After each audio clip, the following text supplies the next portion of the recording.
오늘 저는 출애굽기 15장 22절, 27절 말씀을 가지고요. 한번 따라합시다. 여호와 하나님의 방법. 다시 한번요. 여호와 하나님의 방법. 네, 여호와 하나님의 방법들을 깨달아 알아 그것대로 승리하는 귀한 밤 되기를 원합니다. 아멘. 우리는 각자 병원에 갔던 그런 경험이 있을 겁니다. 안 아프고 싶죠. 병원에 안 가고 싶죠. 아이나 또 장년이나 청년이나 노인이나 할 것 없이 병원 가는 것을 즐겨하는 사람은 한 명도 없을 것입니다. 하지만 안타깝게도요, 우리의 바람과 다르게 우리는 줄곧 병원을 다닙니다. 병원에 가서요, 의사한테 진찰을 받아요. 그리고 의사가 그 진료를 다 끝내고 나면요, 우리에게 꼭 전해주는 선물이 하나가 있어요. 그게 뭐죠? 약처방정. 맞아요. 여기 보면 또 병원에 안 가신 분도 계시나 봐요. 잘 모르시는 거 보니까. 약처방전을 줍니다. 저는 이거를 선물로 표현하는데요, 진짜를 아무리 잘해도요, 여러분 진짜한다고 낫나요? 안 나요. 뭘 받아야 낫냐면 선물인 처방전에 따라서 약을 처방받아 먹어야 그 진짜란 것의 결과로 낫게 되는, 치유되는 놀라운 역사를 경험하게 된다는 거예요. 나는 유명한 의사한테 진찰받았으니까 날 거야. 의사가 진찰하면 그런 거예요. 내가 명의이기 때문에 당신은 나한테 진찰만 받아도 날 겁니다 라는 말에 맹신하는 사람이 있을까요? 없어요. 만약에 처방전을 주지 않으면요, 처방전 줄 때까지 아마 병원 앞을 떠나지 않을 겁니다. 왜? 알아요. 진찰받는 것도 중요하지만 더 중요한 건 뭐다? 진찰받은 대로, 처방전 내린 대로 내 그 약을 타서 먹어야 낫는 것을 알기 때문에 그렇습니다. 그래서 제가 그 처방전 앞에 선물이라는 단어를 붙였던 것입니다. 여러분, 마찬가지요. 신앙도 마찬가지입니다. 하나님은 우리를 고치시기 원하시면 믿으시면 아멘. 아멘. 우리에게 축복 주시기를 원하신다고 믿으시면 아멘. 아멘. 그런 분들이 아마 오셨을 겁니다. 이건 믿지 않는 사람은요, 그냥 내 일주일에 한번 교회 나오면 되지, 내가 그냥 집에서 열심히 인터넷 예배 드리면 되지, 이렇게 생각할 겁니다. 하지만 내가 교회 와서 진짜 주님을 만나야지, 내가 교회에서 정말 주님을 부르짖을 때 주님이 그날 오늘 내가 기도를 통하여 하나님께서 은혜를 통하여 내가 낫게 된다는 것을 믿는 사람들은요, 이 자리를 이탈하지 않고 다 달려올 것이라는 거예요. 왜요? 그 처방전의 위력을 알기 때문입니다. 마찬가지예요. 영적인 처방전이 있는 줄을 믿으시기를 주님으로 축복합니다. 아멘. 가장 안타까운 사람은요, 진찰만 받고 가는 사람이에요. 그냥 성경은 그런 사람들요, 이렇게 표현하고 있습니다. 마당만 밟고 간다. 그러니까 그들의 목적은요, 예배예요. 더 자세하게 말하면 제사. 그 형태만 목적을 가지고 오는 거예요. 내가 1년에 한번 재물 가지고 와야 내 죄가 해결된다. 그냥 이것만 하는 거예요. 그러니까 마당만 밟고 돌아갈지라도 내 그 마당을 밟으려고 애를 쓰는 겁니다. 근데 여러분, 주님은요, 말씀하세요. 그 마당만 밟고 돌아가는 자들에게 은혜가 없다고 말씀하십니다.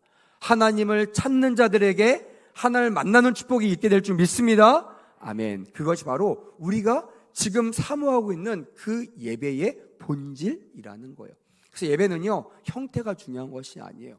하나님이신 예수님께서 이 땅에서 3년 반 동안 공생의 생활하시면서요, 정말 화가 엄청 나신 장면이 성경에 기록되어 있죠.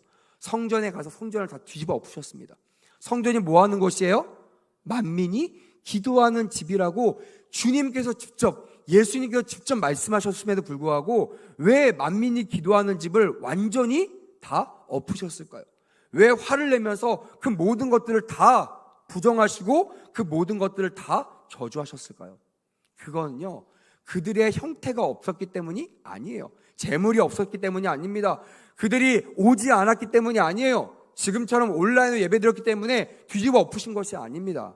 그들이 왔어요. 철저하게 돈을 가지고 와서 재물을 바꿔가면서 이왕이면 흠없고 점없는 그런 깨끗한 재물을 얻기 위하여 흥정하며 돈을 대가를 지불하며 그것들을 사는 그런 장소였지만, 주님은요, 형태보다 뭘 보셨다? 따라합시다. 중심을 보셨다.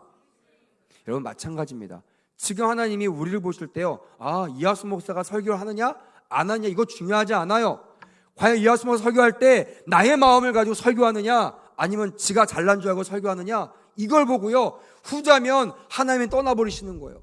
그러니까 아무리 제가 스킬을 가지고 설교를 해도요, 아무도 은혜 받지 못합니다.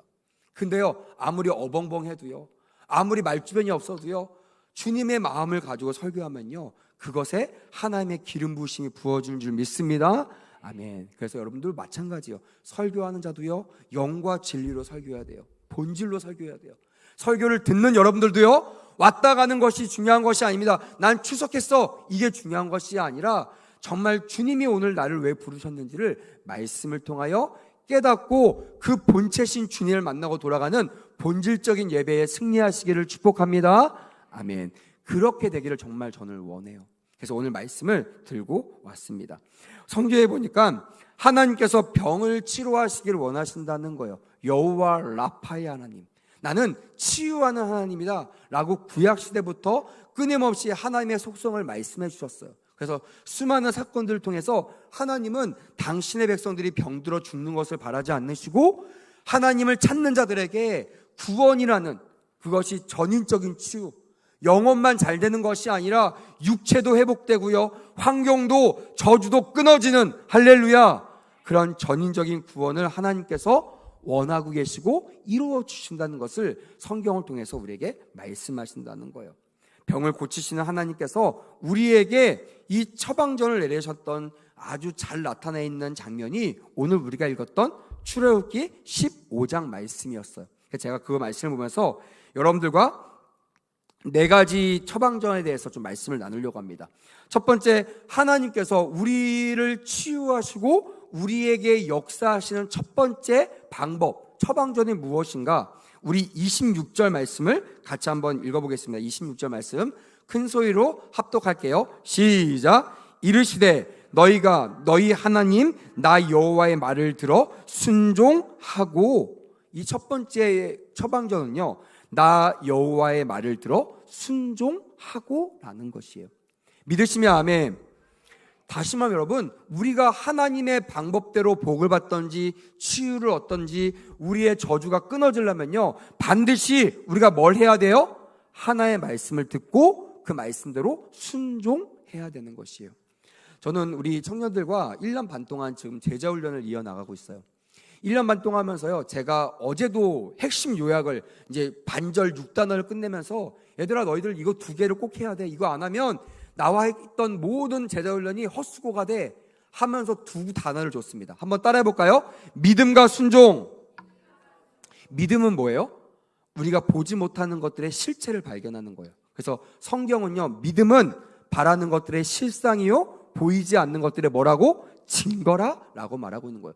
내가 옛날엔 보이지 않았어요, 잡히지 않았어요. 근데 이제는 그것이 지금 잡히지 않아도요, 저 앞에 그 실상을 보게 되는 거예요.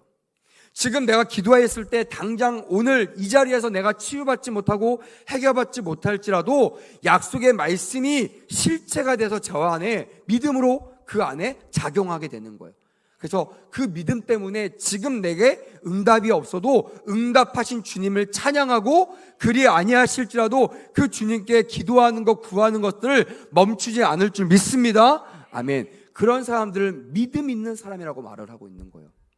그 믿음은요, 유일하게요, 성경에 믿음을 없는 법칙, 그게 뭐라고 했어요? 말씀을 들음으로 믿음이 생긴다고 그랬어요. 그 말씀은 어떤 말씀이에요? 어떤 말씀이에요? 더 크게, 어떤 말씀이라고요? 하나님의 말씀입니다. 하나님의 말씀. 이하수 목사의 말씀도 아니에요. 좋은 장로님의 말씀도 아닙니다. 엄마 아빠의 말도 아니에요. 오직 지금도 살아서 역사하시는 그 하나님의 말씀을 들어야만, 오늘 본문 말하면 그 말씀을 잘 듣고 순종해야지만.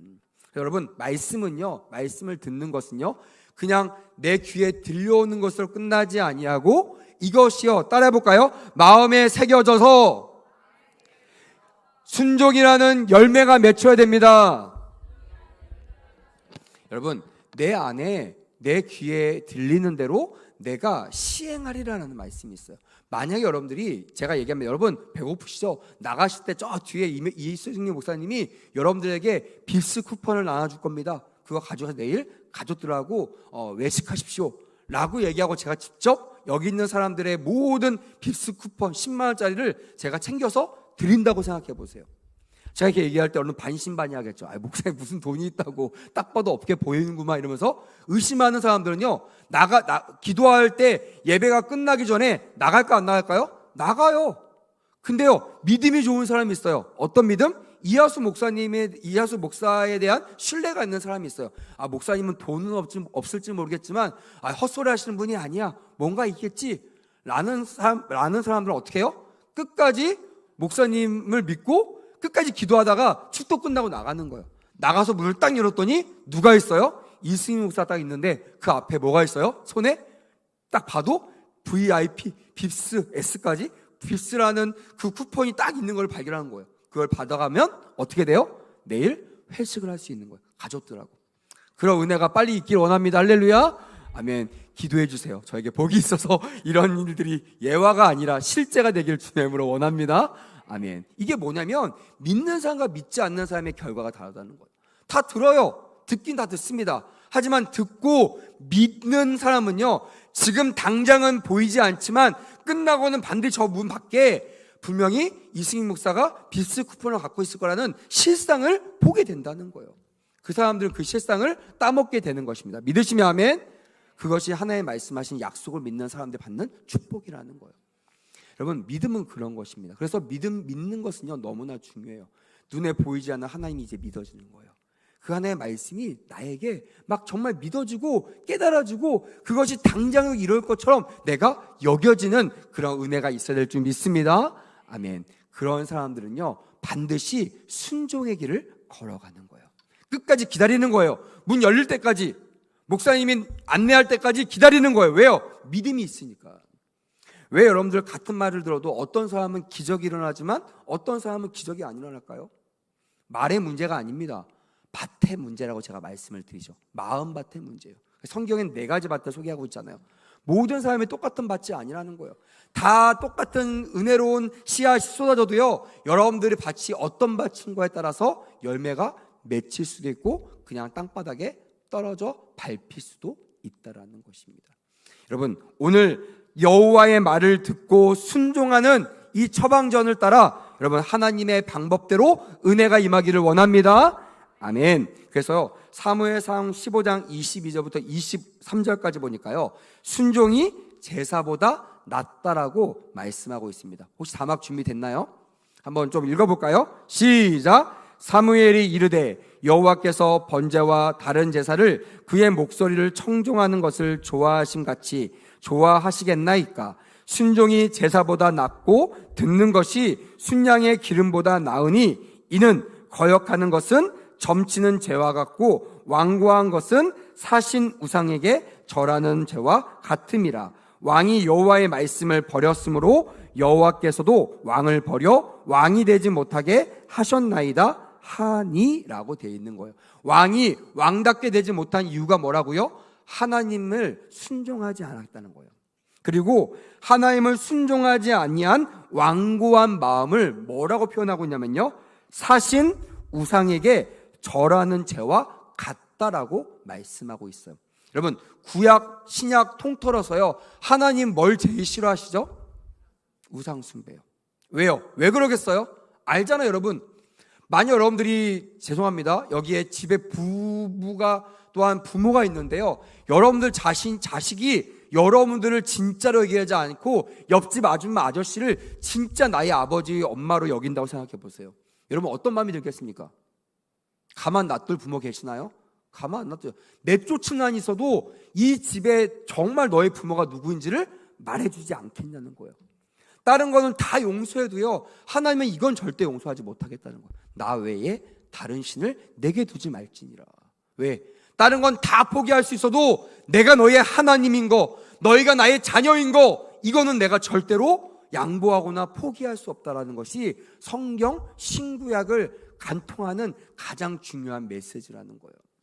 그래서 어떤 죄를 져도요, 다 용서받을 수 있으나 하나님을 버리는 것, 하나님을 배신하는 것, 그거를 배교라고 하거든요. 하나님을 떠나는 죄는요, 영원히 구원받지 못합니다. 그 죄는요, 용서받지 못하는 죄예요.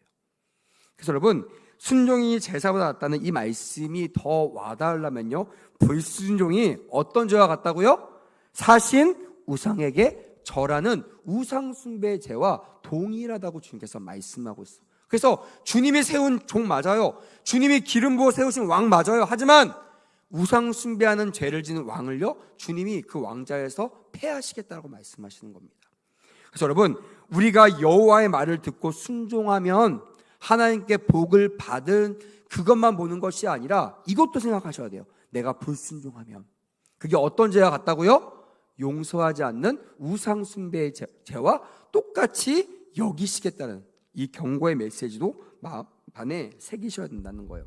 두 번째는요, 로마서 5장 19절에 나와 있습니다. 아담의 불순종과 예수님의 순종을 우리에게 말씀하고 있어요. 자, 한번 읽어볼까요? 로마서 5장 19절 말씀 시작. 한 사람이 순종하지 아니함을 많은 사람이 죄인 된 것 같이 한 사람이 순종함으로 많은 사람이 의인이 되리라 라고 되어 있습니다. 주님이요, 아담과의 죄를 잊지 않고 계신다는 거예요. 그것 때문에 우리가 불순종의 결과를 따먹고 있는 겁니다. 많은 친구들이 억울해하죠. 목사님, 아담과가 지은 죄하고 저하고 무슨 상관이 있어요? 여러분, 살펴보면요, 아담과가 지었던 죄가 뭐냐면 내가 주인되어 내 멋대로 살았던 죄거든요. 다시 말하면 아까 나왔듯이 우상숭배의 죄입니다. 만약 여러분들 가운데 이렇게 막 우리 청년들이나 학생들이 목사님, 저는 죄가 없는데 억울해요 하는 친구에게 제가 이 우상숭배에 대한 죄를 나열하잖아요. 대부분 친구들이요, 현장에서 가늠하다 잡힌 자들이 돌을 치려 할 때 주님께서 땅바닥에 너희들 중에 죄가 없는 자가 먼저 치라, 이 말을 들은 반응과 같은 반응이 나오더라는 거예요. 내가 죄가 없어요, 억울해 하는 친구들이요, 이 우상숭배 죄를 딱 설명하니까요, 다 돌을 내려놓고 겸손하게 하나님 앞에 회개하는 모습들을 보게 되었다라는 거예요. 혹시 여러분들 가운데 이 원죄에 대해서 아직도 불평하고 계신 분이 계십니까?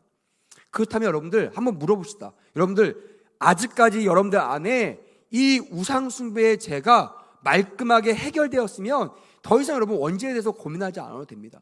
하지만 아직까지 내가 주인도 내 멋대로 사는 이 원죄의 죄를 갖고 있다면 우리가 철저하게 예수 그리스도의 피를 의지하여 이 원죄를 해결해야 될 줄 믿습니다. 아멘. 이걸 해결해야 자범죄를 해결할 수 있어요.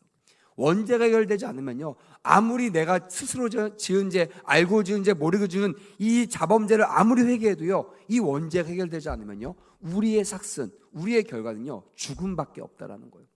하지만 예수 그리스도께서 단번에 피 흘리심을 말미암아, 그래서 오늘 나온 것처럼 한 사람 예수 그리스도께서 순종함을 말미암아 십자가에 못 박혀 돌아가심을 말미암아 아담과 한 사람의 불순종의 죄가 다 사함을 받는 은혜를 우리가 입었더라라고 성경은 기록하고 있다라는 것이에요. 다시 말하면 첫 번째 처방전인 나 여호와의 말을 듣고 순종하고, 이 말은요, 내가 하나님의 말씀을 듣는 것뿐만이 아니라 내가 듣지 않았을 때의 결과뿐만이 아니라 반드시 짚고 넘어가야 될 죄, 이 원죄의 죄를 해결하는 의미, 해결해야 된다는 그 처방전인 것을 깨달아 알고 그 처방전대로 실천하여 자유케 되는 은혜가 있어야 될 줄 믿습니다. 아멘. 자, 두 번째 처방전이요, 26절 다음 절에 보면요, 이렇게 기록했습니다. 따라합시다. 내가 보기에 의를 행하며 나 여호와의 말을 들어 순종하고 다음이 내가 보기에 의를 행하며 라고 되어 있습니다. 여러분, 의가 뭡니까? 의는요, 착하고 좋은 일을 하는 것입니다. 더 자세히는요, 고린도후서 9장 8절에 하나님이 말하는 의가 이렇게 표현되어 있어요. 한번 자막을 통해서 한번 읽어봅시다. 시작. 하나님이 능히 모든 은혜를 너희에게 넘치게 하시나니 이는 너희로 모든 일에 항상 모든 것이 넉넉하여 모든 착한 일을 넘치게 하게 하려 하심이라 라고 말씀하고 있다라는 것이에요. 하나님의 의, 그건요, 후반절에 나오는 모든 착한 일을 넘치게 하는 것이라는 거예요. 다시 말하면 하나님 말하는 의는요, 가끔씩 의로운 일을 행하는 우리가 생각하는 의가 아니라는 거예요. 많은 사람들은요, 왜 회개하지 않나 봤더니 저도 옛날에 그랬는데요, 교만한 마음이 있어요. 어떤 교만한 마음? 목사님, 그래도 제가 제법 다른 애보다 그래도 의롭게 살고 있어요. 제가 교통법규도 잘 지키고 있고요, 아무리 생각해도요, 막 죽을 만한 죄는 별로 짓지 않은 것 같아요. 이렇게 생각하니까요, 회개하지 않는 거예요. 여러분, 여기에 우리가 알아야 될 게 뭐냐면, 하나님의 은은, 다시 말하면 착하고 좋은 일은 가끔씩 가문에 콩나듯이 어쩌다가 한번 착한 일을 하는 것을 의미하는 것이 아니라요, 따라합시다. 모든 착한 일을 넘치게 하는 것. 여러분, 이게 가능해요? 가능하지 않아요? 가능한 줄 믿습니다. 아멘. 왜냐면요, 이 의의 주도자가 내가 아니라 하나님이시기 때문에 그래요. 그래서 은은요, 하나님의 은은 반드시 하나님을 통해서만 이루어져야 될 의임을 믿으시길 바랍니다. 아멘. 내 힘으로 하는 의가 아니에요. 내 힘은요, 1년에 어쩌다 한 번씩 하는 게 나의 의예요. 근데요, 주님은요, 모든 착한 일을 넘치게 할 수 있게 하시는 분, 그게 가능케 하시는 주님을 의지하는 거. 그래서 주님이 내가 보기에 의를 행하며 라는 것은 너희의 힘으로 의를 행하는 것을 말한다, 안 한다? 말하는 것이 아니라는 거예요. 나는 죽고 예수 사는 거. 의로 행할 수 없는 나는 죽고요, 항상 모든 일에 의를 행할 수 있는 주님이 사심을 말미암아 내가 할 수 없는 이 의로운 생활을 주님 보시기에 의롭다 칭찬받는 생활을 할 수 있게 되는 거. 그것이 주님이 원하시는 처방전인 것을 깨달아 믿으시기를 주님의 이름으로 간곡히 원합니다. 아멘. 그래서 의를 구하되 나의 능력을 의지하지 마시고 하나님의 능력을 의지하며 구해야 한다는 것이에요. 그래서 우리 모두는요, 다 의로운 사람이 될 수 있다 없다? 있다라는 거예요. 제가 수예배 때 요즘에는 안 물어보는데요, 항상 이렇게 물어봤어요. 여러분, 의인이십니까? 죄인이십니까? 이 말씀의 근거가 여기에 있는 것이에요. 내가 살아있으면 의인이란 말 못합니다. 지금 교회 오면서도 죄를 졌는데요, 지금 이 순간도 죄를 짓는데요, 어떻게 의인이라고 할 수 있습니까? 근데요, 그렇게 항상 의로울 수 없는 내가 죽고 항상 의로울 수 있는 주님이 사셔서 의를 행하신다는 것을 믿는 사람들은요, 깨지기 쉬운 나를 보고 고백하는 것이 아니라 주님을 의지하고 내가 의인님이다라고 고백할 수 있음을 깨닫게 되기를 주님의 이름으로 간곡히 원합니다. 아멘. 그래서 우리는 의인이다라는 것을 반드시 마음에 새기셔야 된다는 것이에요. 자, 세 번째는요, 따라합시다. 내 계명에 귀를 기울이고. 26절 세 번째는요, 내 계명에 귀를 기울이고. 그러니까 하나님이 의를 나타낼 때 항상 조건이 있어요. 과거 구약 시대는 이걸 이해하셔야 됩니다. 율법학자들이 왜 율법에 벗어날 수 없냐면, 그들이 알고 있는 의는요, 말씀을 지키는 거거든요. 성경에 기록되어 있어요. 내 말을 지켜 행하야 너희들이 의롭다는 것을 내가 인정한다고 성경은 말하고 있어요. 주님이 하신 말씀이에요. 그러니 뭐로 의롭다고 인정받을 수 있어요? 율법을 알고 지켜야지만 의롭다고 할 수 있어요. 그래서 과거의 율법학자들은요, 지금 저와 같은 목회자도 훨씬 더 의롭습니다. 왜냐하면 그들은요, 고고학자들이 밝혀낸 바에 의하면요, 그들은 무려 95% 이상의 말씀을 지켜 행했대요. 제가 한번 물어봤어요. 이하순 목사, 너는 과연 95%의 말씀을 지키고 있는가? 저는 택도 없죠. 그러니까 맨날 눈물밖에 흘릴 수가 없는 거예요. 주님, 저 같은 죄인은 어떻게 쓰시려고?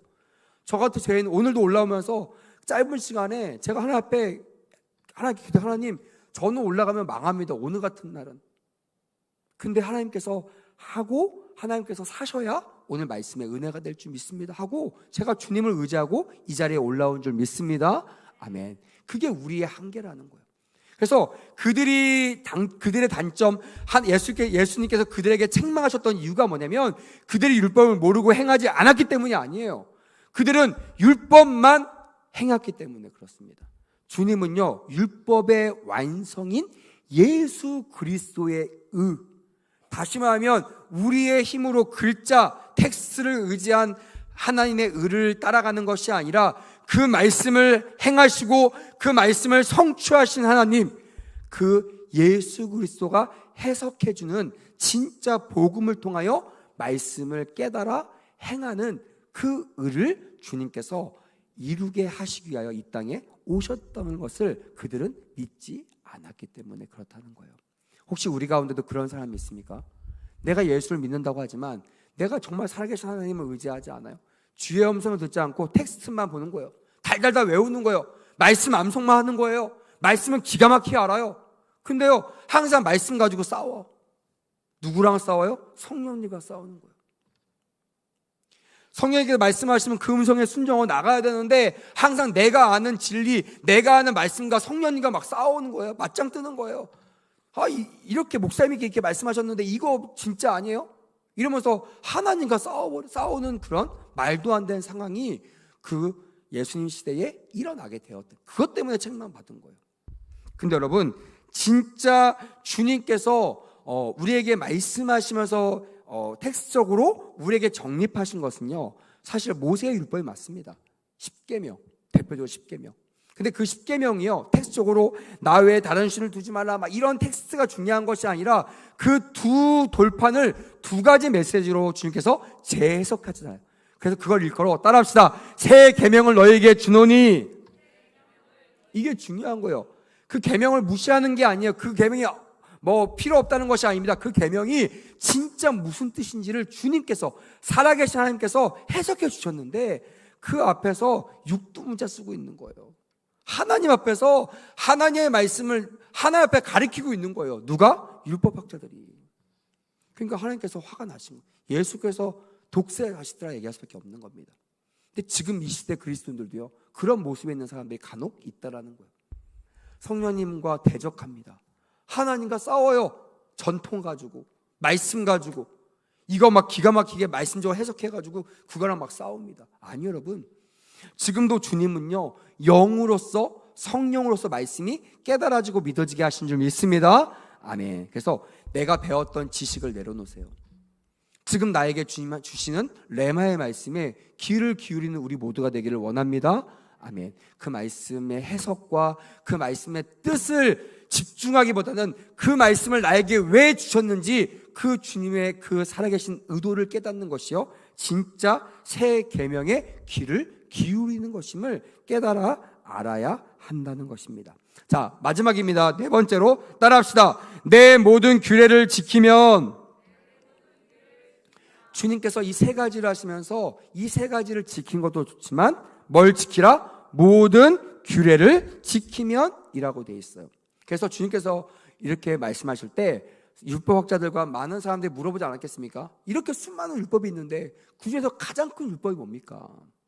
그게 뭐라고 했어요? 하나님을 사랑하고 내 이웃을 내 몸처럼 사랑하라.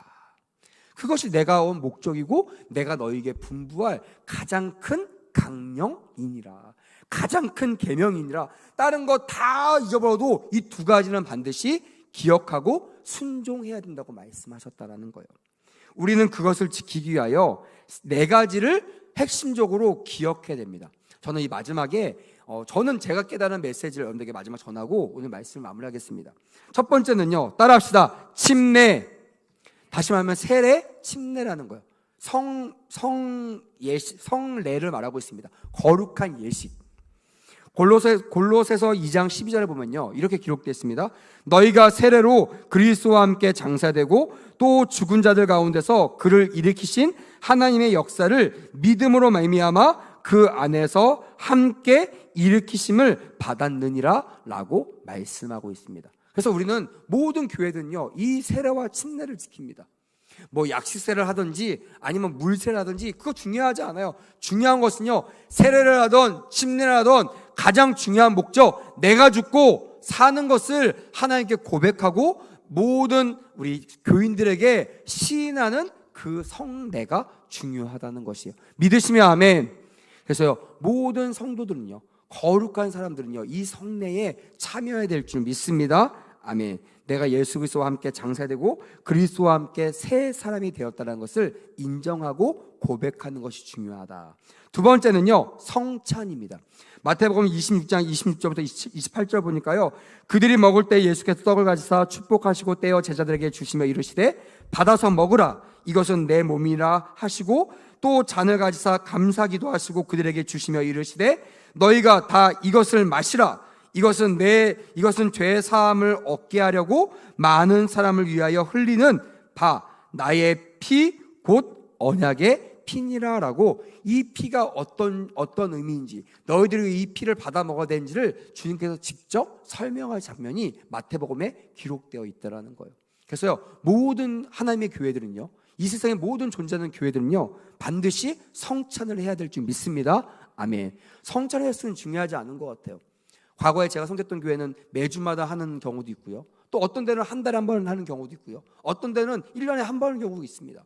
그게 중요한 게 아니에요. 우리가 성찬을 대할 때 항상 이 피가, 이 성찬이 하나님의 예수 그리스도의 피 흘리신 찢으신 몸과 피 흘리신 피를 먹고 마셔서 내가 그 피로 인하여 구원받았다라는 이 구원론이 정립된다면 그것이 하나님이 우리에게 예수님의 언약의 피와 몸을 먹으라고 명령하셨던 목적을 달성하고 있다라는 것입니다. 반드시 교회는요, 침례, 세례, 그리고 성찬을 반드시 거행해야 될 줄 믿습니다. 아멘. 그래서 혹시나 여러분들 가운데 그런 분이 없으시겠지만 이 부분들이 아직 깨닫지 못해서 못 받고 참여하지 못한 분이 계시다면 오늘 말씀을 근거로 이것들을 다 지켜 행하는 우리 모두가 되었으면 좋겠습니다. 또 그 다음으로 중요한 두 가지를 설명하고 말씀을 마치겠습니다. 세 번째는요, 따라합시다. 주일 성수. 너무나 중요합니다. 출애굽기 31장 14절 15절에 보니까요, 너희는 안식일을 지킬지라 이는 너희에게 거룩한 날이 됨이니라. 그날을 더럽히는 자는 모두 죽일지며 그날에 일하는 자는 모두 내 백성 중에서 그 생명이 끊어지리라. 엿새 동안은 일할 것이나 일곱째 날은 큰 안식일이니 여호와께서 거룩한 것이라. 안식일에 일하는 자는 누구든지 어떻게 한다고요? 반드시 죽일지니라. 저는 이 말씀을 읽으면서요, 지금도 기억나요. 제가 말씀을 통독하고 말씀을 정독할 때가 있었어요. 정독할 때 제가 출애굽기 31장 말씀을 묵상하면서요, 진짜 눈물이 막 나오더라고요. 이게 막 계명과 힘듦, 나를 괴롭게 하는 거로 느껴지지 않고요, 하나님이 우리를 얼마나 사랑하시는지 그 마음이 내 심장을 막 치더라고요. 한번 생각해 보세요. 우리는 어떤 존재죠? 하나님께서요, 자기 독생성자 예수를 아낌없이 내어 죽음에 이르게 할 때까지 우리를 사랑하신 그런 존재임을 믿으시길 바랍니다. 아멘. 근데 그렇게 생명받자 살려낼 그 백성들을요, 주님께서요 죽이겠다고 경고하시는 거예요. 그럼 이게 정말 죽이겠다는 경고로만 들리십니까? 저는요, 나 너희들 죽이기 싫어, 나 너희들 정말 죽길 원하지 않나 라고 하는 하나님의 탄식으로 저는 들리더라고요. 뭐 때문에 이런 거예요? 왜 이렇게 하는 거예요? 너희들이 내 말을 듣지 않고 나의 명령을 지키지 않아서 나의 백성이 되지 않는다면, 그 사단의 백성이 된다면 차라리 내 손은 너희들 죽이는 것이 더 맞다, 그것이 더 은혜롭다고 주님께서 생각하셨다라는 거예요. 그리고 이 일을 막기 위해서 수많은 선지자와 돌판에 새기고 또한 수많은 예수 그리스도를 보내셔서 직접 우리에게 안식일을 거룩하게 지키라고 명령하셨더라는 거예요. 여러분, 안식일을 거룩하게 지키기를 원합니다. 아멘. 그래서요, 정말 이때는 어떤 날 물어봐요. 안식일날 뭐 하면 안 돼요? 뭐 하면 안 돼요? 뭐 하면 안 돼요? 여러분, 그거대로 다 지키면 우린 율법학자가 됩니다. 그게 아니에요. 우리가 알아요. 양심적으로 압니다. 내가 뭐 할 때 이게 막 찔려, 내가 뭐 하는데 하나님이 안 기뻐하실 것 같아. 그럼 어떻게 해야 돼요? 주일에는 금해야 될 줄 믿습니다. 할렐루야. 저도요, 청년부들 막 주일날 끝나고 막 놀고 하는 거 권하고 싶어요. 저도 같이 껴서 놀고 싶어요. 근데 때로는 하나님께서 막으실 때가 있어요. 제가 막습니다. 애들 싫어하죠. 하지만 저는 해요. 왜? 저는 주의 종이기 때문에, 하나님 눈치 보는 사람이기 때문에. 그 아이들이 하나님이 싫어하는 일을 하면서 본인들이 즐거워하면서 하루를 보내기를 원하지 않냐고, 그들이 안식일을 거룩하게 지키기 위해서 원해서 때로는 그들이 원하지 않지만 그 모임을 파할 때도 있다라는 거예요. 여러분, 우리는 알아요. 내가 이걸 하면 주님이 기뻐하시는지 안 하시는지. 왜? 우리 안에 살아계신 하나님의 영이 있기 때문에 그렇습니다.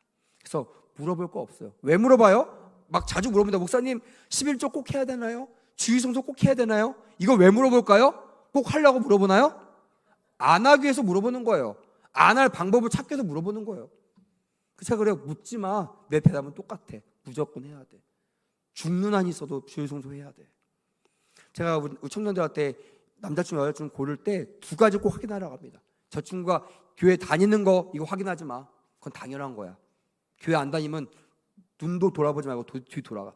그리고 교회 다닌다고 하면 두 가지 꼭 확인해. 하나는 주일 성수하는지, 목숨 바쳐 하는지, 하나는 11조 하고 있는지. 여러분, 주일은 거룩한 날로 하나님과의 영원한 언약임을 깨닫게 되기를 원합니다. 아멘. 마지막 네 번째 뭐겠어요? 11조. 간혹 가다가 유튜브 보면요, 진짜 가슴 아플 때가 있어요. 야, 이단들이요, 그 유튜브를 통해서 얼마나 미혹하는지 몰라요. 11조 내는 방법보다 내지 않아야 될 이유를 유튜브를 보면요, 쉽게 찾을 수가 있습니다. 여러분, 다 이단입니다. 성경은요, 11조 그만한 설교를 한 적이 없어요. 11조 하지 말라고 한 적이 없어요. 자, 오히려 11조를 하고 안 하고를 떠나서 또 해서 너희는 나를 복 주는지 안 하는지를 시험하라. 자신이 있는 거예요. 내가 11조 하는 자에게 반드시 복을 내린다. 왜요? 나의 언약을 지키는 자니까. 내 백성이니까 내 백성을 책임지지 않는지 네가 한번 시험해봐 라고 할 정도로 11조는요, 하나님의 백성, 이 물질의 주인이 주님이심을 고백하는 그런 가장 중요한 요소라는 거예요. 그래서 마지막 네 번째는요, 11조입니다. 여러분, 반드시 혹시 11조 안 하신 분들은 결단하십시오. 이게 풀리지 않으면요, 처방전이 내려뒀는데 약을 빼고 안 먹는 거와 똑같은 거예요. 세 가지는 약을 먹어요. 네 가지 약을 받았는데 하나를 빼는 거와 똑같습니다. 약에서 하나 빼면요, 효과가 있어요, 없어요? 없어요. 네 가지를 다 먹어야 내가 건강해지는 것처럼 오늘 저를 통해서 말씀하시는 이 네 가지의 처방전을 따라서 하나님의 방법에, 하나님의 뜻대로 축복받고 은혜 받는 우리 모두가 되기를 주님의 이름으로 축복합니다. 아멘. 말씀 마무리하겠습니다. 하나님은요, 우리가 이 세상을 사는 동안 크고 작은 질병들, 우환들, 문제들을 해결하기 원하십니다. 믿으시면 아멘. 우리에게 복 주시기를 원하십니다. 믿으시면 아멘. 그걸 위해서 우리에게 말씀을 통하여 처방전을 내려주셨다는 거예요. 첫 번째 침례, 또한 세례, 두 번째 성찬, 세 번째 주일 성소, 네 번째 11조, 이 네 가지의 처방전을 가지고 여러분 건강하게 모든 문제를 해결받는, 저주가 끊어지는 귀한 밤 되기를 주님의 이름으로 간곡히 원합니다. 아멘.